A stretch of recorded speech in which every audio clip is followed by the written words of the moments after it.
సంబంధించిన డేటాను ఇస్తున్నా. ఎందుకు ఇస్తున్నా? నేను ఉద్యోగం అయితే జిల్లా దర్శనం మీరు ఒక్కనే చేయాలి. అర్థమైందా? ఆ జిల్లా దర్శనం ఒక్కనే ఇస్తే ఏమొచ్చినా జిల్లా దర్శనం చెప్తుంది. కానీ ఏ లక్ష్యంతోనైతే గవర్నమెంట్ ఇచ్చే ఫండ్ ఏదైతే ఉందో అది గ్రామ స్థాయిలో వెళ్ళాలనే ఉద్దేశంతో ఈసారి మండల దశలు అందరికీ ఇస్తున్నారు. కానీ ఇక్కడ చూస్తే 12 మండలాలు 6 మండలాలు పనిచేస్తారు, ఇంకా 6 మండలాలు పనిచేస్తలేవు. క్లియర్ చూస్తే అర్థమైంది, అదే అర్థమవుతుంది.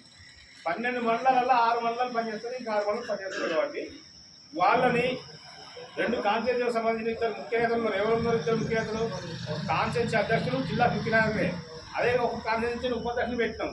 వాళ్ళిద్దరు సమక్షంలో జిల్లా వర్కింగ్ ప్రెసిడెంట్ గారి హోదాలో ఆయన, జిల్లా దశ హోదాలో మండల దశలు అడగండి. అయిన వాళ్ళని వచ్చిపోయిండు, కార్పొరేషన్ క్లియర్ అయింది, 10 తారీఖు తర్వాత చైర్మన్ ఎత్తాడు. దానికంటే ముందు మీ పేర్లు ఇయ్యాలా వద్దా? చేస్తానంటే ఇస్తా, చేయనంటే ఇయ్యను.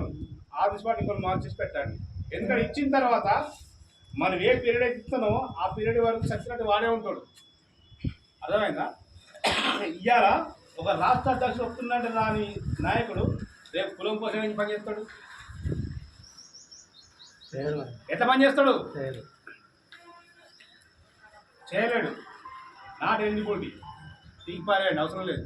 అది ఎంత ఎంత ఎంత పనున్నా కాబట్టి చెప్పాలి ఓపికతో. ఏంది నాకు పని ఉంది. ఇక అధ్యక్షుల వారు మీకు ఎవరైనా అలాంటి వాళ్ళు మండల దశలు అలా నాకు పనులు చేయాలి, పెళ్ళి పాపం ఉందంటే వదిలేయండి. కానీ టైం పాస్ చేసి నెగ్లెక్ట్ చేసిన పేరు ఇచ్చి రేపు మీరు చురుకలు కావద్దు. అర్థమైందా? ఎందుకంటుందంటే ఒరిజినల్గా గతంలో జరిగింది మీకు తెలుసు. ఒడ్డెర ఫెడరేషన్ ఉన్నప్పుడు అక్కడ ఈ గ్రౌండ్ వరకు రాబోయేది ఏ పైసా గత ప్రభుత్వాలు